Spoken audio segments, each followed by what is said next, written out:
So as a result of that rule of 72, and as a result of a person saving for 18 years and then later finding that they do not have the same purchasing power, that's the result of inflation. And John, if people are saving, then where are they saving? Banks, credit unions, fixed accounts? They're probably not even getting 4%. And you'll see what's happening. Money is growing, but inflation is growing even quicker. They're losing purchasing power. They may never retire. It's a big, big problem. The solution is to help them obtain a potentially better interest rate. Say a person could get 6 to 12%. Look at this example.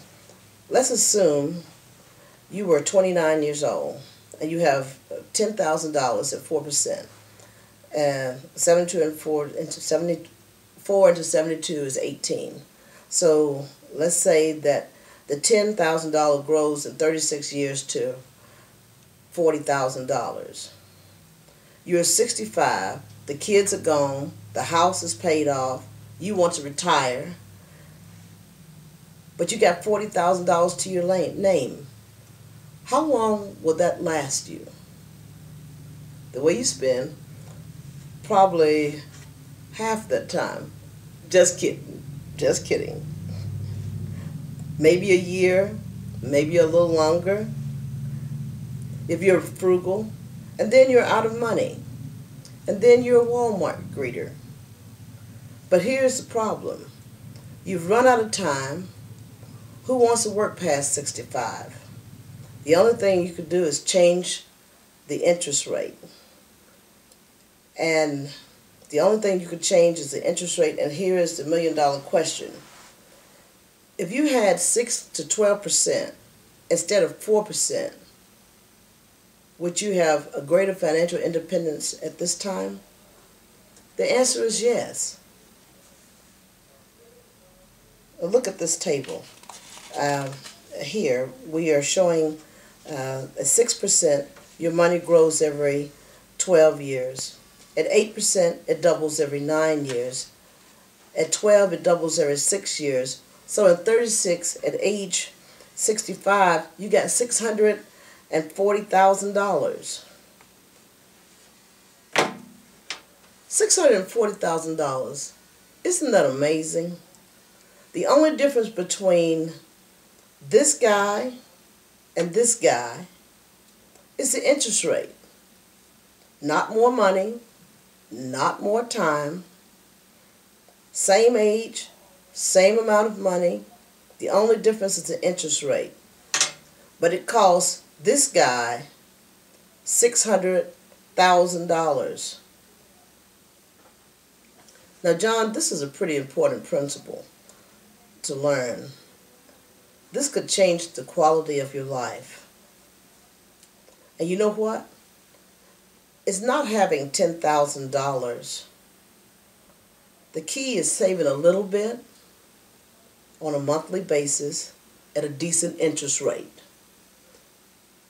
If for you, a decent interest rate, there may be time where you will not be out earning your money, but instead your money will be out earning you. That's pretty awesome to know that if you are investing at a good interest rate, then you don't have to put up so much money in order to do the same thing this person did with a lot less. So the million-dollar question is, where can I get a decent rate of return, but yet have protection of principal, where you can actually be guaranteed not to lose your money? Because that's what it's all about, not losing your money. If you had invested your money in the stock market just a couple of years ago, you would have lost half, at least half, if not more. And the question is, how do you invest and not lose all of your money after you've earned it? Well, actually, there are 3 different strategies. I'm going to give you a synopsis of each one, and I want you to tell me which one makes the most sense. So what I know is suitable for you, and I want to know what's suitable for you. First, there's the fixed rate approach. The fixed rate approach, on the fixed rate approach, you're guaranteed a rate of return of between 2 to 3% or less. It's not risky. It's not risky in terms of knowing that you're going to receive that 2 or 3%, but it is risky in terms of the inflation. The second approach, on the other end of the spectrum, is the stock market or mutual funds, where you have the potential for high returns, but you have a greater risk of losing your money.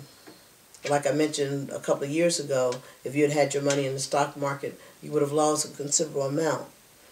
A lot of people have because of the stock market lately. The third way is the index strategy, where all the principal you saved is protected, all the interest you earn is protected, so you don't lose money. All interest earned is linked to what the S&P 500 stock index does, which in the past 25 years has earned about 10% a year. Do you know what the S&P 500 is?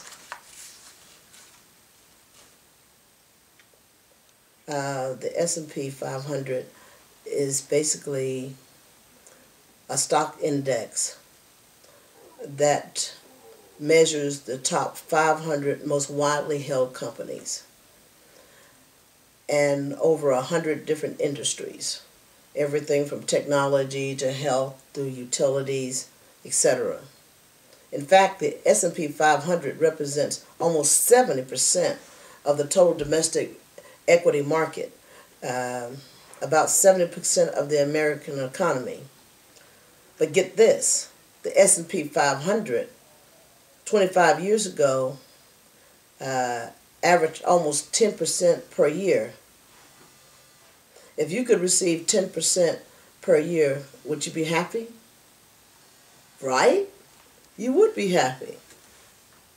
Now, when we get back together,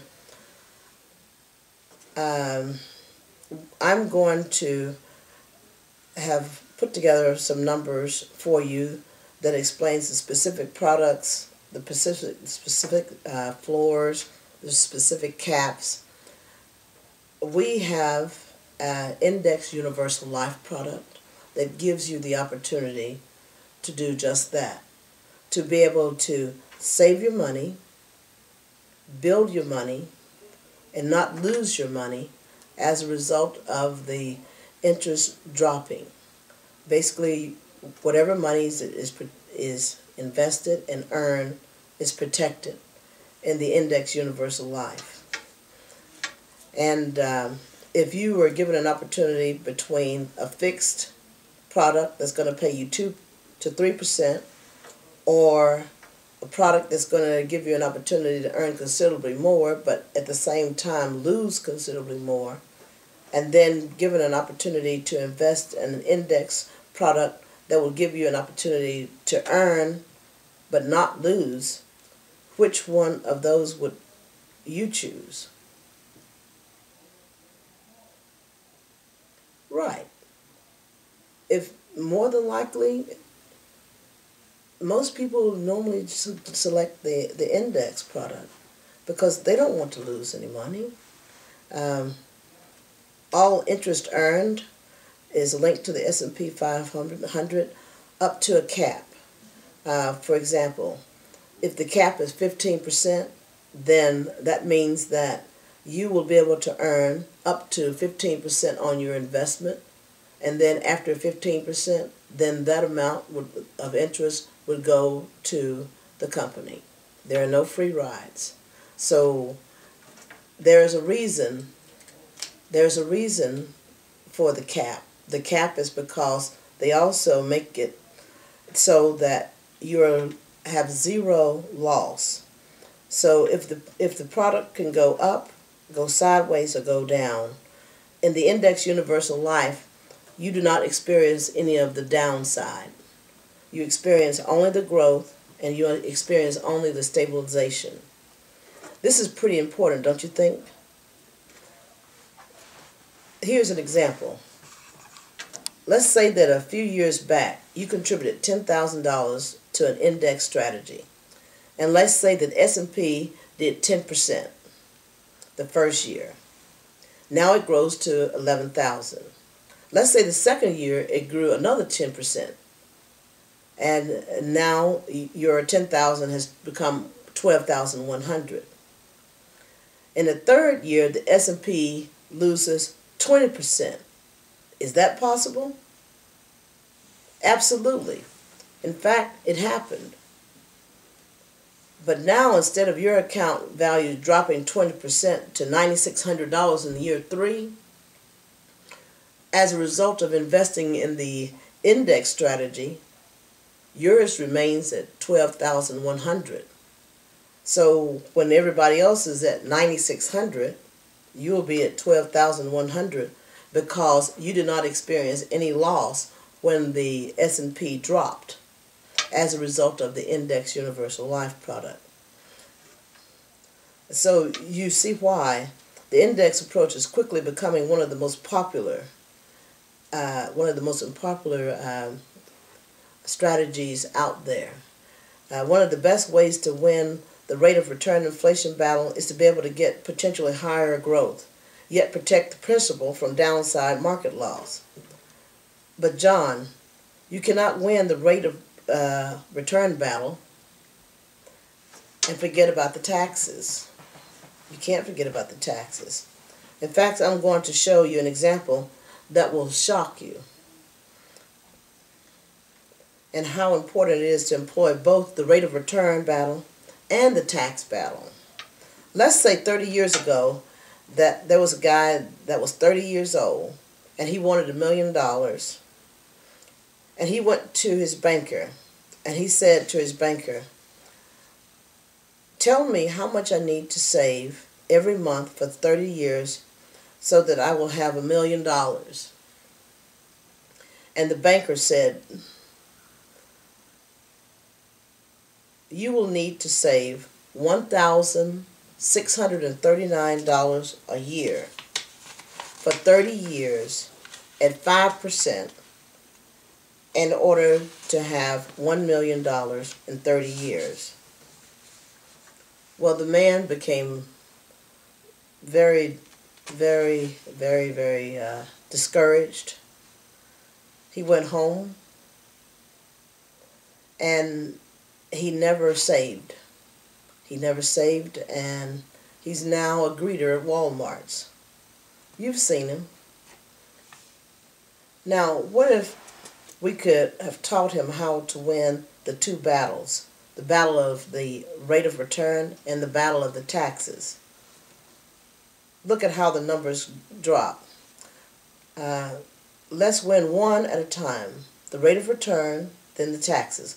Let's say you have an average of 10% instead of 5%. And it takes the numbers down to, say, 900.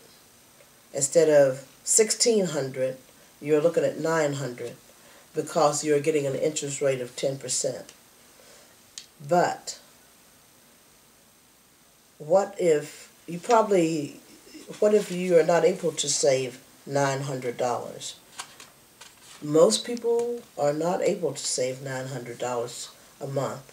Are you able to save $900 a month, John?